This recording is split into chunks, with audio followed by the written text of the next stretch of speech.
Então, há mais um tempinho só para estabilizar aqui. Hoje a gente combinou de conversar um pouco sobre essa preparação final para as provas de residência, que é sempre um assunto que a gente tem muita dúvida. Eu quando estava nessa fase de preparação para a prova, o que eu mais queria era que alguém pudesse chegar do meu lado e dizer assim, cara, o caminho é mais ou menos esse, ou você está completamente errado, vá para o outro lado. Enfim, me falar alguma coisa, me dar algum norte nesse momento de preparação. Então a ideia desse nosso debate de hoje é exatamente esse, né, de discutir alguns aspectos dessa fase final de preparação. A ideia dessa discussão é que ela sirva, na verdade, é que a gente debata a preparação final para as provas de residência para qualquer pessoa que esteja se preparando para as provas. Quando eu falo qualquer pessoa, é tanto quem se acabou de estudar durante o último ano e meio, os últimos 2 anos, enfim, quanto para quem se perdeu um pouco no meio do caminho, não acha que não estudou como deveria, se sente meio perdido. Isso que a gente vai discutir nos próximos minutos serve para esses 2 grupos de pessoas. Serve para qualquer um, cara. Porque na verdade é assim, quem estudou muito nesses últimos 2 anos sabe, olha para mim aqui, olha aqui, sabe o que eu vou falar agora, sabe que é verdade. Quem estudou muito esqueceu muita coisa que estudou. Mas, cara, é muita coisa que a gente esquece. De forma que se a gente não se preparar de forma adequada nessa fase final, cara, pode ficar para trás. Ter estudado até hoje, cara, olha, eu vou estudar até 7 de setembro. No dia da independência, eu vou decretar minha independência dos livros. Já tá bom, já chega. Cara, você corre um risco muito grande de ficar para trás. Esses anos, esse tempo todo de estudo, serviu para criar disciplina, para criar um background que pode ajudar nessa fase final. E ajuda muito. Ajuda muito. Não tenha dúvida que quem estudou para valer nesses últimos anos, nos últimos meses, larga um pouquinho na frente. Às vezes até muito na frente, né? Mas não pode parar não, cara. Não pode. A gente tem que se ajustar para essa fase final de preparação. Beleza. Isso é a galera que estudou, que está de boa, assim, está em dia, beleza. Agora, caso a gente não tenha estudado nada, quase nada, praticamente nada, tá aquela pilha de material para ler, meu Deus, eu não vou conseguir, calma, calma, cara. A questão é que a gente vai participar agora de uma gincana, sabe? É isso. É uma gincana. Quem for melhor nessa gincana, num joguinho, vai ganhar a sua vaga. A gente vai se preparar para um concurso. E concurso, independente da sua natureza, é sempre igual. É uma gincana. É um jogo. Quem fizer mais pontos vai ser declarado vencedor e vai conquistar o seu objetivo. Ponto final. E para se preparar para a gincana, cara, a gente precisa dançar a música que for pedida. E pasme, ainda dá tempo de fazer isso. Essa reta final de preparação é fundamental. Mesmo quem não estudou nada para essa gincana que vem pela frente, tem chance ainda de ultrapassar aquela galera que já está há um tempão aí se preparando. Beleza? Então vá por mim, acredite, não fique desestimulado, não desista, porque existe muita coisa a ser feita ainda. Beleza? Claro que quem estudou muito, caramba, caminhou muito nesse processo, é mais disciplinado já começou um pouquinho na frente, mas não desanime, por favor. Então a nossa conversa serve para todo mundo, beleza? A pilha tá grande de material, né?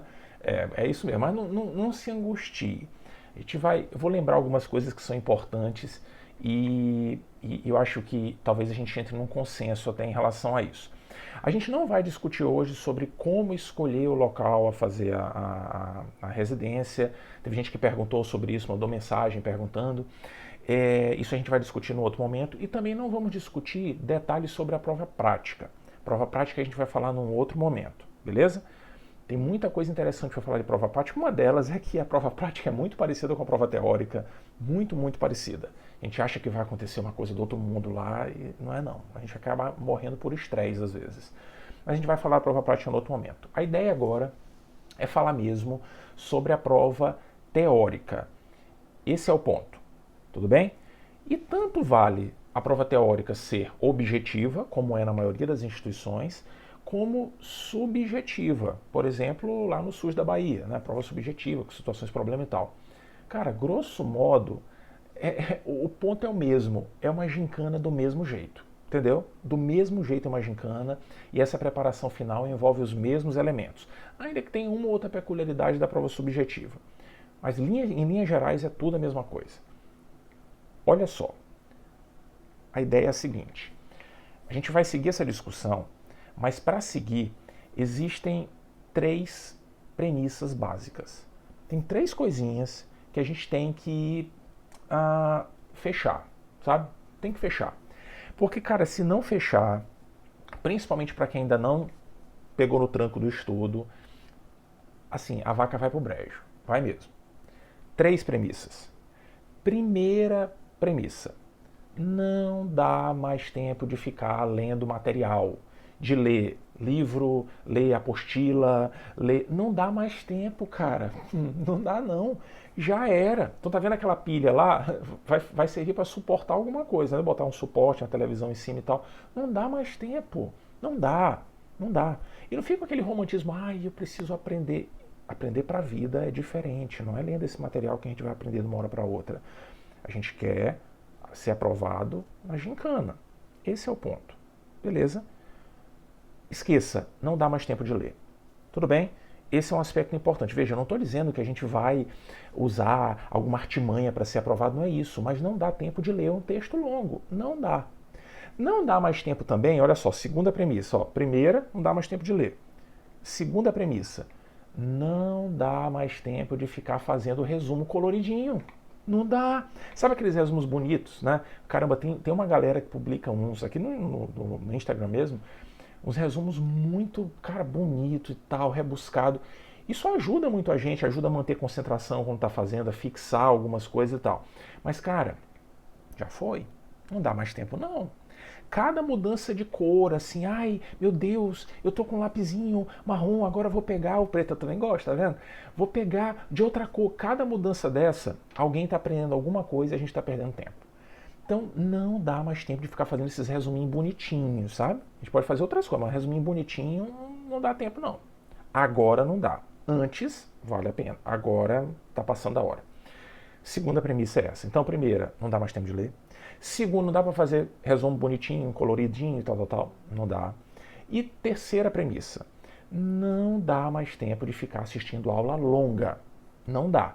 Parar e ver uma aula assim de 1 hora de duração, de um tema, eu vou ver uma aula agora de 2 horas sobre vacina que eu achei aqui no YouTube. Cara, não dá tempo. Não dá. A gente vai perder um tempo muito precioso. Sabe por quê que essas 3 premissas são verdadeiras? Sabe por quê? Não dá tempo de ler, não dá tempo de fazer resumo coloridinho e não dá tempo de ver vídeo longo por uma questão muito simples. Quando a gente se envolve em qualquer uma dessas tarefas, a gente dá valor para tudo que existe naquele universo. Tudo. Quer ver só? Fecha os olhos, mentaliza aí, estudando um tema qualquer. Vai. Anemia falciforme. A gente começa a estudar anemia falciforme, né? Aí tem lá no comecinho, a anemia falciforme acontece por uma troca do ácido glutâmico pela valina no códon 6 do cromossomo 11 que codifica a diabetes de hemoglobina. Eita, ó! Aí a gente lê isso, né? Grifa, escreve do lado e tal. Vou fazer um resumo, faz um resumo coloridinho, faz até uma história em quadrinhos, né? Oi, eu sou o ácido glutâmico. Oi, eu sou a valina. Vamos trocar? Onde? Ah, lá no códon 6 do cromossomo 11. Vai assistir uma aula, a gente pausa, né? Pausa a aula assim, peraí, deixa eu anotar isso aqui. Volta, deixa eu ver se é no códon 6 ou se é no cromossomo 6. Cara, isso não cai na prova. Isso não cai na prova.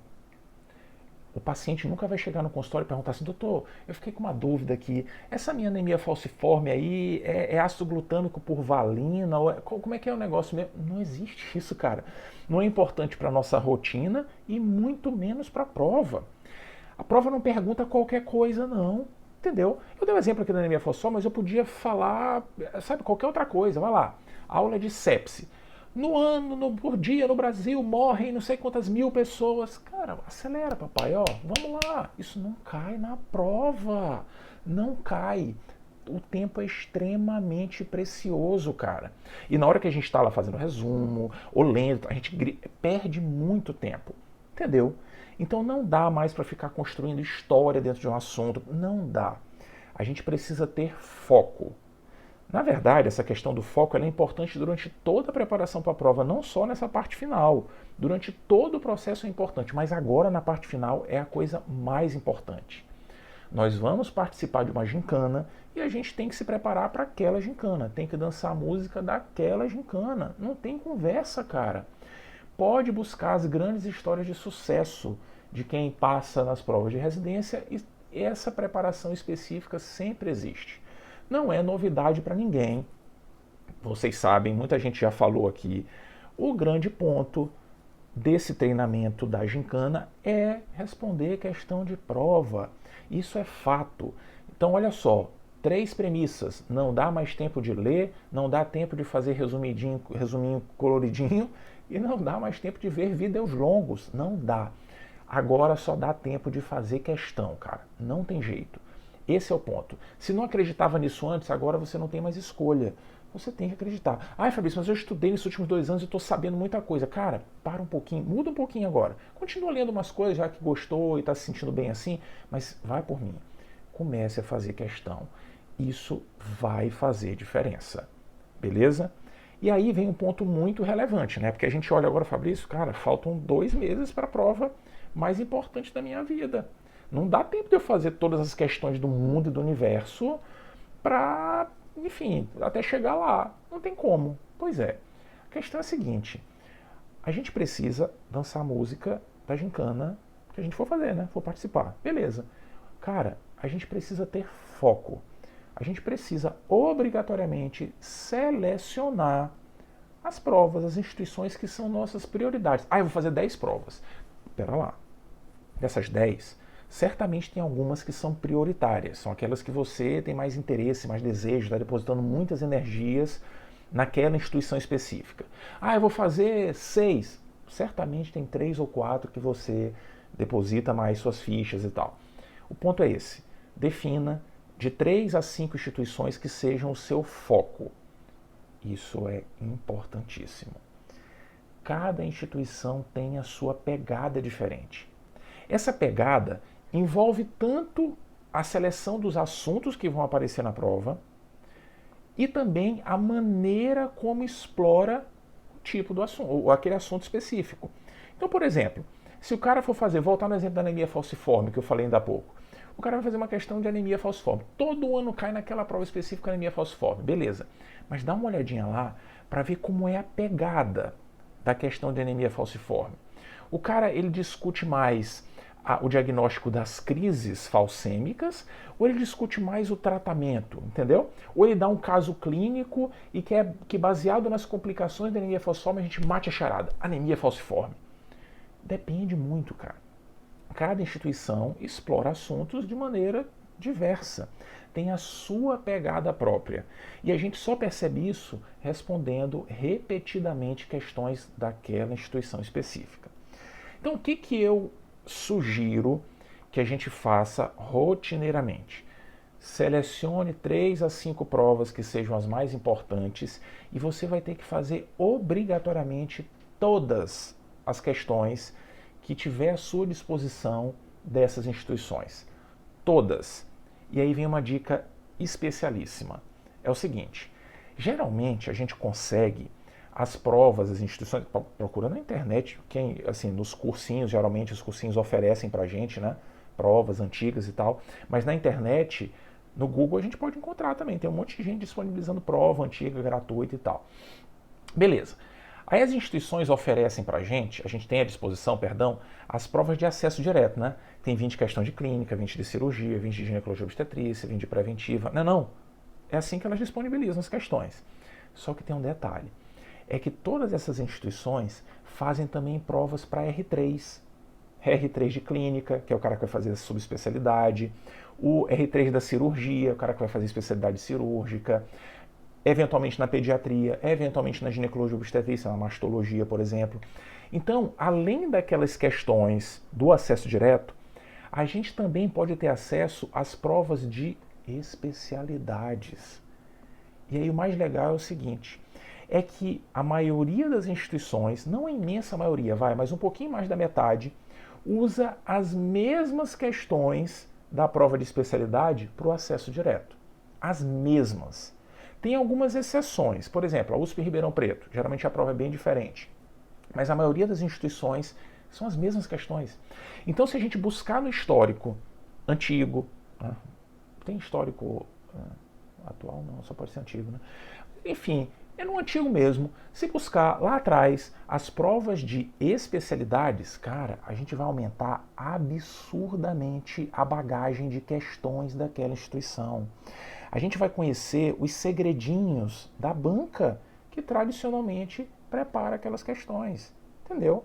E as bancas rotineiramente não ficam mudando, não. A não ser assim, quando a instituição muda radicalmente o modelo de prova, era objetivo para subjetivo e tal, ou então muda quem faz a prova, sabe? Por exemplo, quem faz é a VUNESP, agora a Fundação Carlos Chagas. Às vezes pode mudar radicalmente o padrão da questão. Mas na maioria das vezes isso não acontece, não. O jeitão é sempre o mesmo.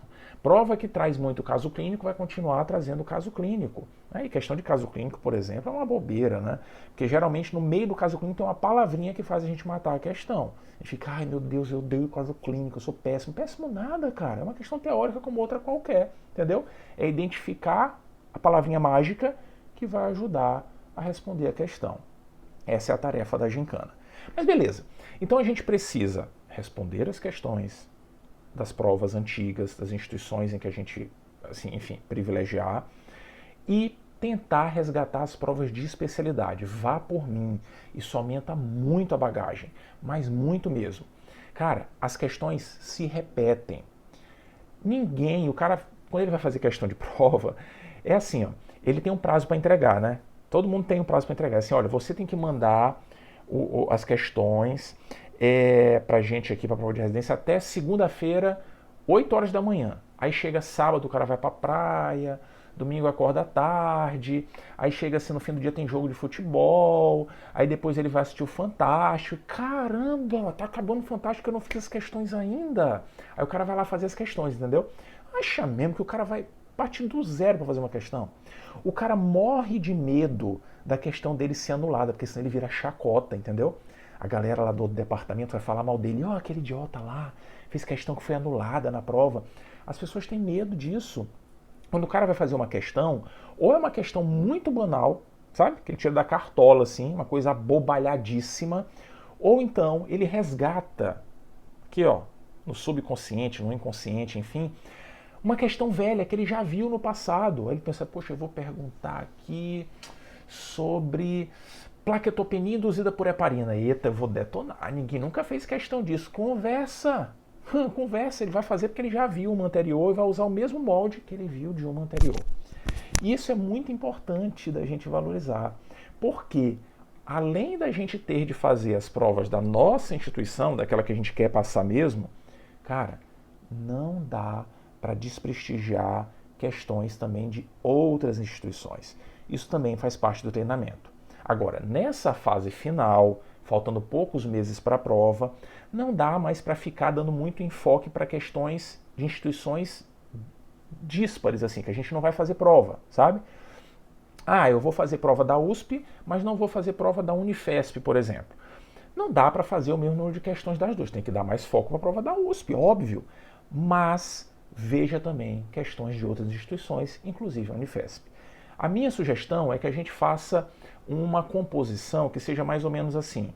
A gente vai fazer 70% de questões das instituições que a gente tem o foco mesmo, 60%, 70%, e 30%, 40% de instituições globais, sabe? Questões aleatórias. Porque quando o examinador vai colocar uma questão, ele vai usar esse background. Não tenha dúvida, ele vai buscar uma informação antiga. Beleza? E aí, na hora, cara, de fazer as questões, não é muito legal nessa fase a gente fazer questões temáticas. Por exemplo, hoje eu vou responder só perguntas sobre síndrome nefrótica. Não faça isso. A ideia é a gente responder dentro das grandes áreas. Eu vou responder o número X de questão de clínica, o número X de questões de ginecologia e obstetrícia, o número X de questão de pediatria, entendeu? Mas não selecione um tema, porque senão isso vicia um pouco o raciocínio. Faça de forma aleatória. E aí, quando a gente for responder as questões, não dá tempo de ficar estudando tudo. Não dá. Não dá mesmo de parar assim, eu vou ver aqui, nossa, uma questão aqui legal sobre anemia falciforme, mais uma vez. Vou estudar um pouquinho anemia falciforme. Pois não faça isso. Não dá mais tempo. Então é assim, olhei a questão, sei fácil a resposta, passou o trator, cara. Acabou a conversa, deixa pra lá, entendeu? Na hora que a gente encontrar uma questão em que a gente titubeou um pouquinho e que de fato a gente perceba que seja um tema frequente, tem que buscar comentário da questão, tem que entender a dinâmica do assunto, mas vê só, eu não vou estudar anemia falciforme do início ao fim. Não. É foco no que costuma cair, entendeu? Na anemia falciforme é a caracterização das crises, né? Das crises dolorosas, das crises hemolíticas, enfim, é basicamente isso. E linhas gerais de tratamento, ponto final, acabou, sabe? Acabou a conversa. Então é ter foco naquilo que realmente cai. E aí, quando a gente estiver fazendo isso, e observar que, por exemplo, cara, a anemia falciforme cai muito nessa prova. Eu peguei os últimos 10 anos de provas e nos 10 anos apareceu 6 vezes. Cai muito. Se a gente estiver vacilando um pouquinho na anemia falciforme, vale a pena fazer um resuminho. Vale. Mas um resuminho pequenininho, sabe? Pode ser um flashcard, por exemplo. Pode ser um flashcard. Uma mensagem só, pode ser, ou algumas, né? Selecione ali umas 4, 5 mensagens e crie um flashcard. Pode ser uma boa escolha. Ou então, pegue uma folha A4, corte ela no meio, metade de uma folha A4, e fazendo isso, faça um resuminho só em metade da folha A4. Só na frente, não vai no verso não, só na frente. Escreva o que quiser ali que você precisa relembrar sobre anemias falciforme perto da prova, na semana da prova daquela instituição. Beleza? Então olha só o que a gente alinhou até agora. Faça uma composição, 60% a 70% das provas, de questões das provas que a gente vai fazer e quer passar muito, e o restante de provas aleatórias. Vamos respondendo as questões sempre dentro das grandes áreas, nunca temática, nunca temática.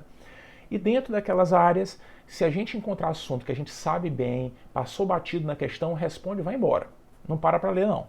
Agora, se for um assunto muito frequente que a gente titubeou um pouquinho, vale a pena dar uma leitura rápida e focada e fazer alguma anotação na forma de flashcard ou um resuminho em metade de uma folha 4. Metade só. Pode ser mais que isso não. Beleza? Deixa guardado.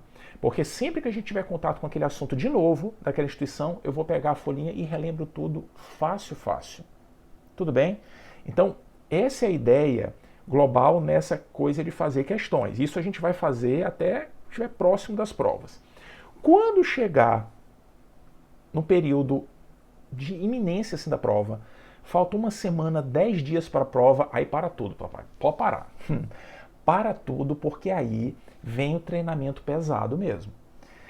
E é algo que eu acredito que funciona, eu sei que muita gente acredita e eu espero que realmente funcione. Mas, cara, é treinamento pra valer, sabe? O que a gente faz nos dias que antecederem aquela prova específica que eu quero muito fazer? Simulado. Tem que simular. Simular significa o seguinte: vamos supor que a prova seja no domingo, de manhã. 7 ou 10 dias antes da prova, todos os dias de manhã, no horário que a prova vai acontecer, a gente vai fazer um simulado. Não é um simulado com 100 questões, não dá tempo, a gente vai se acabar. Não, não é isso. Faça um simulado, monte você mesmo com as questões que já tem à disposição, monte um simulado com um número pequeno de questões. 30, 40 questões, vai no máximo. E faça a prova como se estivesse na vida real mesmo, sabe? Vai fazendo lá e colocando as respostas, mesmo que já tenha visto a questão antes, vai respondendo e tal, e vai encontrando dificuldades que possam aparecer lá diante da prova. Ah, não sei isso daqui, meu Deus, esqueci isso aqui de novo e tal. Mas isso é importantíssimo. Sentir o cheirinho da prova no mesmo horário, nos dias que antecedem aquele exame. É entrar no clima, cara. Entrar no clima. é lembrar como são os verbetes do examinador, como os caras gostam de escrever os parágrafos, se a prova usa algumas palavras-chave que ajudam a responder a questão de uma forma dramática. Tem que entrar no clima, entendeu? Porque senão chega na hora, a gente fica estressado demais, lê uma questão e, meu Deus do céu, que tipo de questão é essa? Será que tem pegadinha? Será que não tem? Tem que entrar no clima e isso é fundamental. Fazer esse simulado de questões na semana que anteceder aquele exame específico. Importantíssimo. Eu acredito nessa estratégia. Conheço muita gente que utilizou essa estratégia e que deu certo. Também conheço gente que utilizou e não deu certo. Conheço gente que não utilizou e também deu certo. Enfim, mas eu acho que dá uma segurança muito grande. Esse é o ponto importante. Cria disciplina. A gente vai estudar naquele período, né? É uma regra, vou estudar.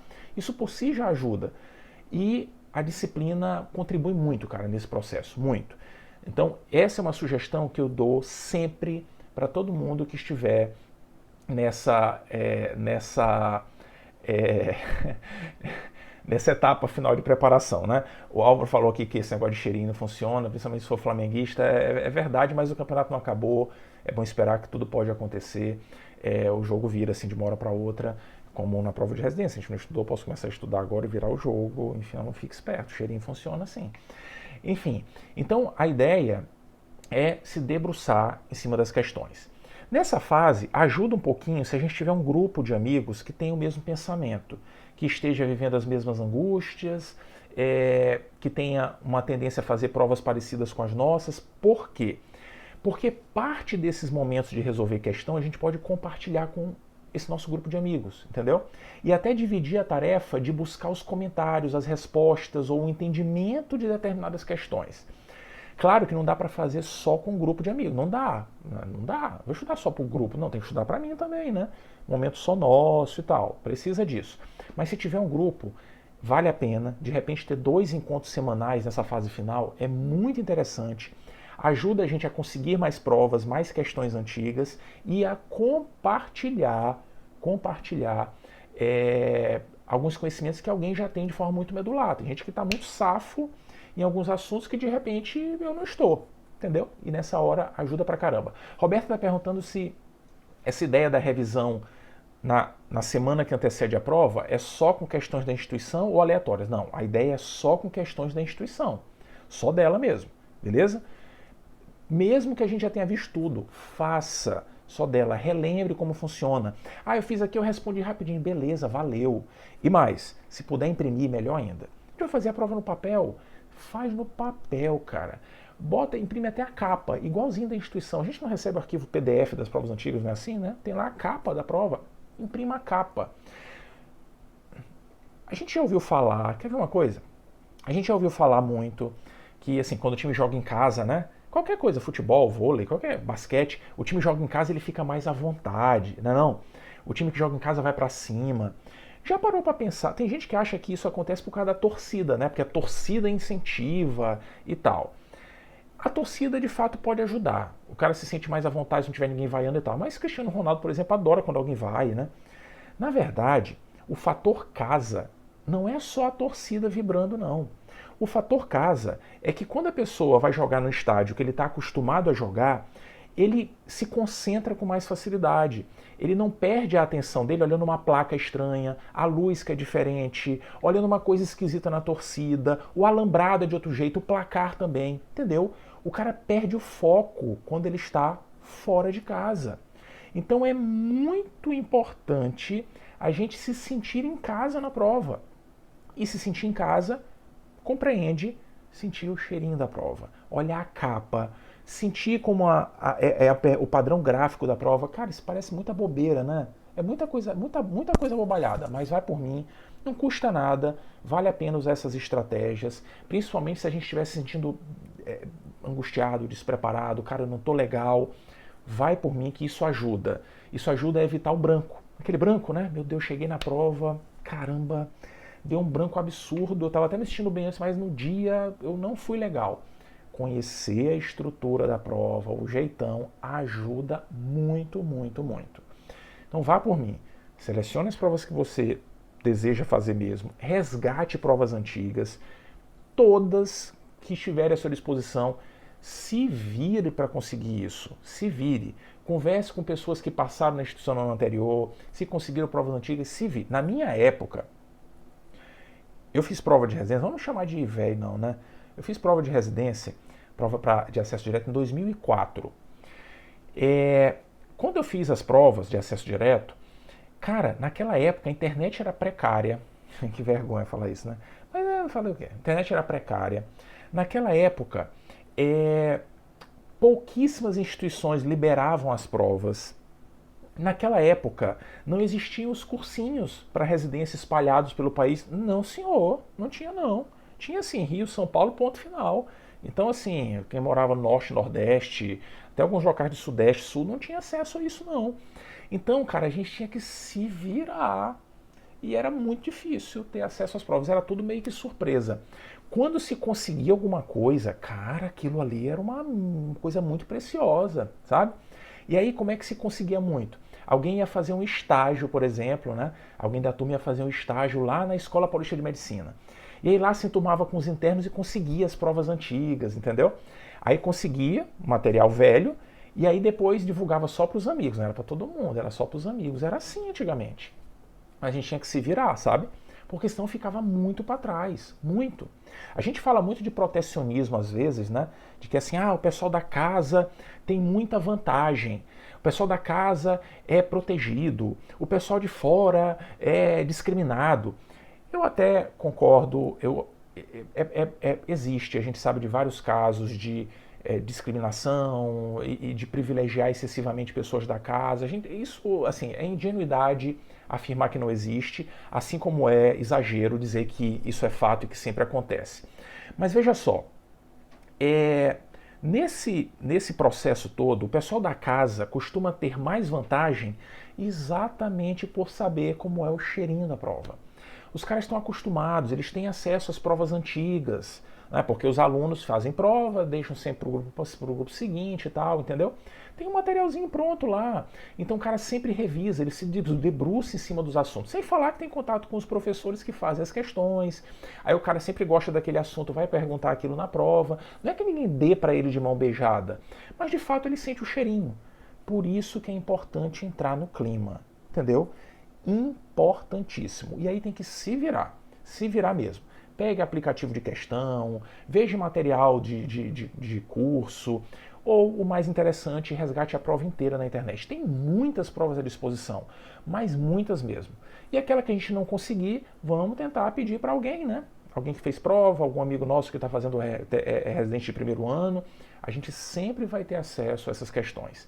Não dá, cara, para chegar para fazer a prova da Unicamp e chegar lá não ter visto integralmente as questões da Unicamp dos últimos anos. Não dá. Você vai chegar lá muito atrás dos outros, cara, mas muito, muito atrás. Não tenha dúvida.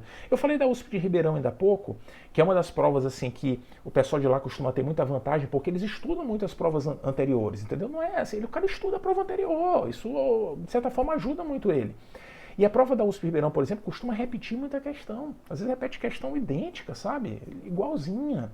Então, é importante ver as provas antigas. Muito importante. E cuidado para não achar que quando a gente pega aplicativo de questão ou quando a gente pega algum material assim que tem um texto e questões no final, que ali tem todas as questões daquele assunto. Não é verdade. Tem algumas questões que são extraídas, que não são mostradas lá porque são pouco frequentes e tal. Por isso que é importante pegar a prova inteira, certo? Fundamental pegar a prova inteira. Tudo bem? Aí perguntando de quantos anos, a Aline fez uma pergunta importante, né? Sobre até quantos anos vale a pena resgatar as provas. Aline, de qualquer ano que tenha à disposição. Pode pegar qualquer uma. Ainda que, o único cuidado que a gente tem que ter, né, é que, assim, ainda que ela seja importante, a gente tem que ter o cuidado de que alguns temas mudam um pouco a abordagem, né? Então, por exemplo, vacina para febre amarela mudou, tratamento da sífilis mudou, né? Então, tem coisas que se modificaram com o tempo e que não são mais perguntadas ou a resposta é outra. Isso a gente tem que ter atenção. Mas o jeitão da prova, assim, a mudança não é muito radical, entendeu? O jeito que explora os assuntos não é. Talvez uma exceção seja, por exemplo, a prova da USP, porque a prova da USP ela era objetiva, depois com o tempo sendo subjetiva, depois voltaram atrás, e aí meio que deram um jeitinho diferente assim, para a prova. Mas ainda assim, vale a pena pegar a prova antiga. A gente sempre vai conseguir entrar no clima. Então, tudo que tiver à disposição vale a pena. Ai, é uma prova do ano 2000. Cara, se tiver tempo de responder, responda. Ai, meu Deus, mas é de 18 anos atrás. Responda, cara. Entre no clima, sabe? É óbvio que quanto mais tempo fosse passando, menor a chance da questão se repetir, o assunto às vezes já saiu de moda, mas o que a gente conseguir ter à disposição, dedique um tempinho para ler. Faça isso. Você vai, na verdade, substituir, vai deixar de ler um texto gigantesco em que a gente vai perder o foco completamente, com um monte de coisa que não cai na prova, para ler aquilo que, de fato, realmente pode cair. Tudo bem? Então, tem que ter foco, tem que responder muita questão. Limitar o número de resumos, fazer só do essencial e daquilo que a gente tiver perdido. E aí vale ver, às vezes, uns vídeos curtos de discussão do assunto, um videozinho resumido, né, que alguém deu uma dinâmica legal, ou mesmo, né, buscar uma informação bem concisa. Aí vale a pena. Beleza? Eu falei muito sobre a prova objetiva e queria lembrar agora que esses conceitos também valem para a prova subjetiva. É que a prova subjetiva, ela, pasmem, grosso modo, ela costuma ser mais simples de ser resolvida que a prova objetiva. Sabe por quê? É que é o seguinte, quando o cara faz a prova objetiva, o examinador, quando ele prepara, cara, ele tem que botar 5 alternativas e assim, algumas têm que ser completamente absurdas, uma tem que ser a certa, óbvio, e uma ele talvez coloque para tentar confundir a gente. Mas quando a gente vê as alternativas, a gente tem uma noção do que está sendo buscado na questão, sabe? Porque o examinador, assim, ele deixa... assim, o cara tem que... ele dá uma certa pista para a gente. Isso, de fato, facilita um pouquinho na questão objetiva. Às vezes, na verdade, pode facilitar por um lado, mas às vezes ele usa essas alternativas para confundir a gente. Na maioria das vezes é isso, ele bota 3 absurdas, uma que é a resposta certa e uma para confundir, mas às vezes o cara bota coisas muito próximas e que aí fazem a gente se atrapalhar um pouco. Na questão subjetiva, o cara tem que deixar muito claro no enunciado o que ele quer. Muito claro. Porque como a questão é aberta, se ele deixar algum buraquinho no enunciado, a gente anula a questão muito fácil. Ele tem que direcionar muito claramente o que ele quer, mas muito claramente mesmo. Ele não vai ter as alternativas para fazer um joguinho com a gente, entendeu? Nas alternativas, por exemplo, o que eu estava querendo dizer anteriormente era mais ou menos assim. Às vezes não existe uma resposta perfeita, mas existe a mais correta, entendeu? Então na prova objetiva tem muito isso, e a gente às vezes fica, caramba, não tem a resposta perfeita aqui, será que não tem mesmo? Eu estou vendo só que parece ser mais correta e a gente se atrapalha. Na prova subjetiva não tem disso. O cara tem que deixar muito claro qual é a resposta certa, entendeu? E geralmente na prova subjetiva não é para escrever um livro, não. A resposta tem que ser concisa. O examinador odeia receber um livro escrito. Quanto mais a gente escrever, vale a máxima que a gente ouve o tempo inteiro, né? Maior a chance de errar. Entendeu? Então tem que ser resposta concisa. E se a gente respirar fundo, controlar a ansiedade, eu sou ruim de prova subjetiva, não é nada. O enunciado é o mesmo, cara. É o mesmo, só que tem que deixar muito mais claro o que o examinador quer. Ele não pode dar chance para a gente dar uma resposta quase certa, senão, ó, anula a questão. Tem que ficar muito claro qual é o caminho que ele quer que a gente siga. Beleza? Então não se assuste com prova subjetiva. Grosso modo, a preparação é a mesma. Pegue questões antigas, veja como as situações problemas são apresentadas. Se aquela instituição gosta de mostrar exames normais, isso acontece. O cara bota um eletro, meu Deus, eu não sei ver eletro, eletro tá normal. Tem instituição que faz isso, sabe? Bota tomografia de crânio, meu Deus, eu não sei ver tomografia de crânio, tá normal. Então a gente fica buscando alteração e não tem. E quando a gente conhece o cheirinho da prova, a gente já sabe disso. Olha, de vez em quando eles botam o exame normal. O médico tem que conhecer um exame normal. Beleza? Tudo bem? Então, fique tranquilo. Tem tempo para preparar. Tudo que a gente precisa agora é um método. De agora até o fim, eu acho que a gente precisa... Nunca é bom a gente ficar preso a um método único, né, de estudo, mas eu acho que de agora até o fim tem que ter um método único. E esse método, cara, é resolver questão. Vá por mim. Não se esqueça das grandes premissas. Não dá mais tempo de ler material, não dá mais tempo de fazer resumidinho, coloridinho de várias páginas, não dá. E não dá mais tempo de ficar vendo aulas de vídeo longo. Quando a gente faz isso, a gente perde muito tempo, não exercita a dinâmica de prova e fica se prendendo a conceitos que não caem na prova. Tem que sentir a pegada da prova, tem que perceber o que de fato costuma ser abordado. Isso é fundamental. A gente não pode aceitar chegar na prova, aparecer uma questão que cai todo ano, na hora que a gente sai do portão, terminou a prova, né, saiu, todo mundo sabia a resposta. Só a gente que não sabia. O cara, caiu igualzinho ano passado. A gente, é, né? É mesmo. Pois é, errei. Que coisa chata. É muito ruim essa sensação, cara. Muito ruim. Tudo bem? Então a ideia dessa nossa conversa era falar um pouquinho sobre essa a preparação final das provas. Só vendo as últimas perguntas aqui. Na Anhiggs também, a Anhiggs costuma ter uma repetição muito frequente de temas de prova, muito frequente em áreas específicas, então vale muito a pena pegar provas antigas. Por muito tempo a gente não tinha disposição, então, mas vale muito a pena pegar a Anhiggs lá do Rio Grande do Sul. Isso vale para qualquer instituição, cara, qualquer instituição. Ninguém muda revolucionariamente assim a forma de fazer as provas. Beleza? Então a ideia era falar sobre isso. Essas lives eu estou sempre deixando, eu vou deixar as próximas 24 horas aqui no canal e depois eu coloco lá no canal do YouTube também, estão todas lá à disposição. A ideia é sempre estimular o debate, então mandem dúvidas, se tiverem dúvidas adicionais, quem estiver vendo depois, mande um comentário mesmo aqui pelo Instagram. Curta o vídeo lá no YouTube, assine o canal e tal, isso é muito legal, isso estimula a gente a continuar produzindo material dessa natureza e é algo muito bacana que eu senti muito falta durante a minha formação e eu acho muito legal a gente poder compartilhar esse tipo de pensamento. Beleza? Então, estou esperando opiniões, manda lá a mensagem e a gente vai debatendo. Grande abraço, boa noite, vem um feriadão pela frente aí, aproveite para começar a rotina de questões. Grande abraço, pessoal!